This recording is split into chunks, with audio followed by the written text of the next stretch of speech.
Pada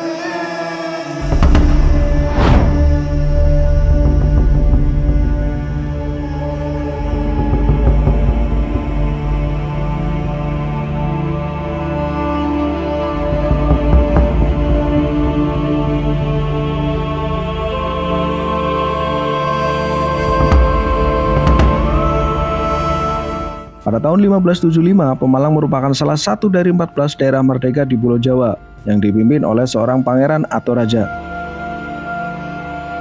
Kemudian Panembahan Sendok Rapyak dari Mataram menaklukkan daerah-daerah tersebut, termasuk di dalamnya Pemalang. Pemalang dan Kendal pada masa sebelum abad 17 merupakan daerah yang lebih penting dibandingkan dengan Tegal, Pekalongan, dan Semarang. Jalan raya yang menghubungkan daerah pantai utara dengan daerah pedalaman Jawa Tengah Mataram yang melintasi Pemalang dan Wiradesa dianggap sebagai jalan paling tua. Dulu nih orang-orang tua dulu mengatakan Pemalang punjering Jawa, bukan pusar. Punjer itu maknanya pusat. Punjering Jawa di sini sing dimengkukarep kan pusat peradaban, pusat kebudayaan. Yang menggelitik pusat kebudayaan yang bagaimana? Kegiatan-kegiatan kebudayaan saja tidak pernah terpusat di Pemalang. Berdasarkan kajian Ki Suryo, seorang tokoh budayawan muda, Pemalang dari zaman Kerajaan Majapahit adalah tanah perdikan. Pemalang dianggap sebagai tempat yang aman untuk penyelesaian pertikaian dua kerajaan. Sehingga pada masa itu, Pemalang menjadi salah satu tempat yang didatangi banyak pihak. Kenapa? Menelusuri jejak sejarah di era dulu, Pemalang adalah tanah pertikan, tanah pijakan, tanah ampiran, tanah transit. Berarti banyak suku, banyak ras, banyak kelompok-kelompok, golongan-golongan tertentu bermukim di Pemalang. Sehingga akan muncul peradaban baru, muncul beberapa karakter kebudayaan di Pemalang. Kalau merujuk pada sejarah masa lampau, Pemalang itu luasannya antara Semarang Tugu sampai pada Losarim Brebes.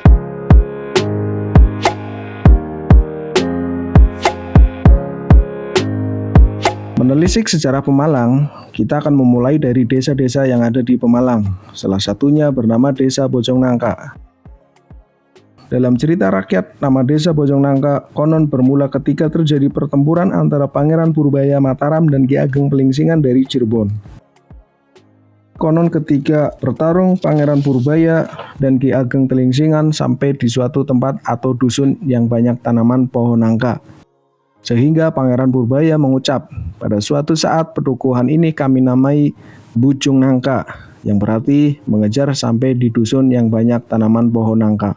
Orang dulu ini kalau perang ini kan berbulan-bulan ya kan, kemudian melarikan diri atau yang kalah lari kejar lagi, kemudian perang lagi dan sebagainya, maka sampailah ke sebuah hutan yang kebetulan terdapat banyak pohon nangkanya, ya, sehingga disasmitakan atau diucap oleh beliau ini bahwa pada rejaning zaman bahasa Jawanya atau pada suatu saat bahwa desa ini akan diberi nama Bujung Nangka.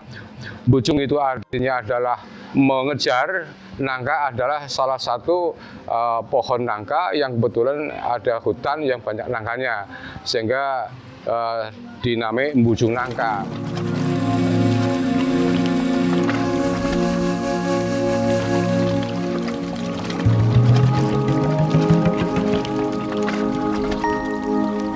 Di Desa Bojongnangka terdapat dua dukuh, Dukuh Bojongnangka dan Dukuh Tambak Yuda. Keduanya mempresentasikan terjadinya pertempuran antara Pangeran Purbaya dan Ki Ageng Pelingsingan.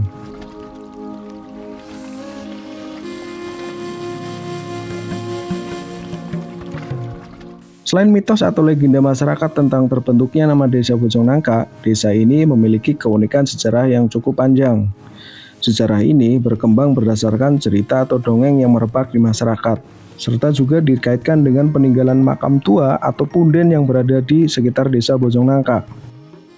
Di sini adalah salah satu petilasan atau makam yang berkaitan dari Desa Bojongnangka ada Mbah Pertinggi, kemudian di sini adalah Mbah Tinggalayang. Lah kemudian Tinggalayang itu siapa? Nah, ini salah satu tempatnya di sini. Nanti kami sedikit ceritakan bahwa ini salah satu ada 2 makam di sini atau tempat. Berdasarkan ini adalah Mbah Gawang, di sini adalah Mbah Tinggalayang ya. Nah, Tinggalayang di sini adalah salah satu mungkin pertemuan pada saat itu. Tinggalayang ini sebenarnya kan adalah meninggalkan layang atau surat atau pesan ya yang diterima oleh sesepuh yang ada di sini.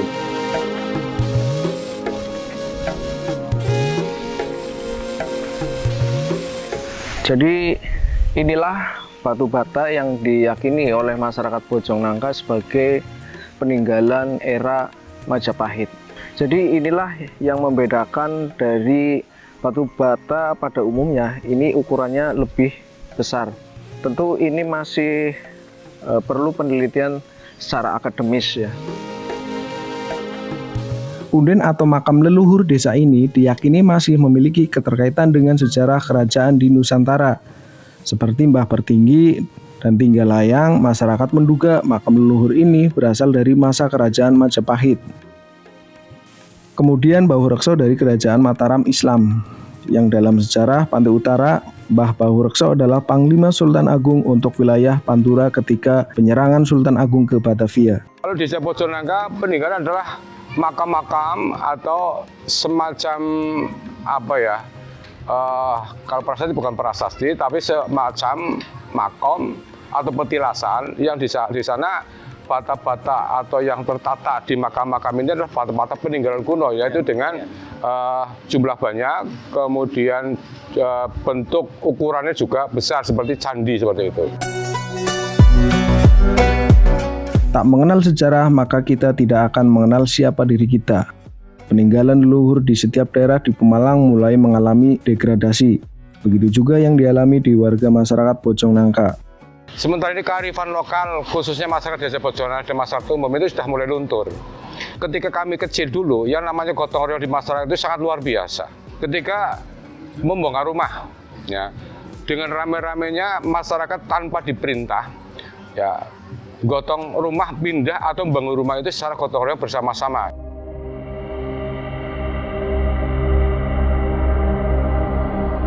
Sebagai seorang pemimpin desa, Wahmu berusaha menggali akar sejarah masyarakat desa Bojong Nangka untuk memunculkan lagi kebanggaan sebagai warga Bojong Nangka. Pelestarian budaya masyarakat sampai sekarang masih dilakukan, salah satunya adalah nyadran.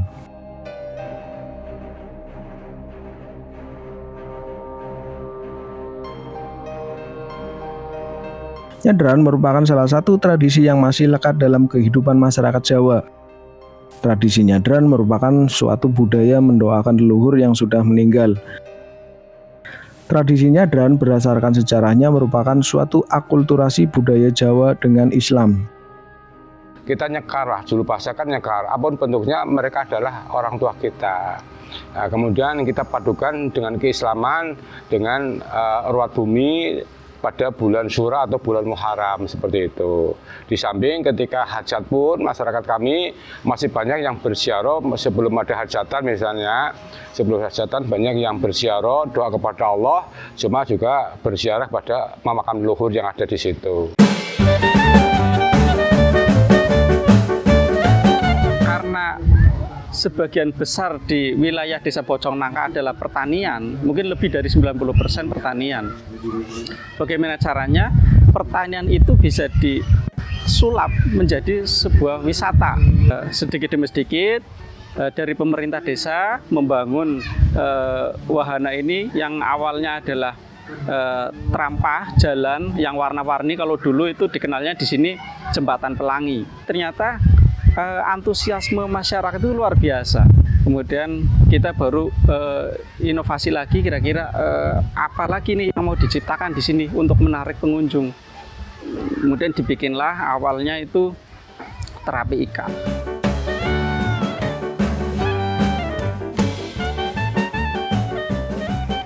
Walaupun itu tidak total sepenuhnya, setidaknya kita generasi muda yang berani peduli tentang sejarah mampu memberikan retribusi cerita-cerita yang wangun, sing cocok.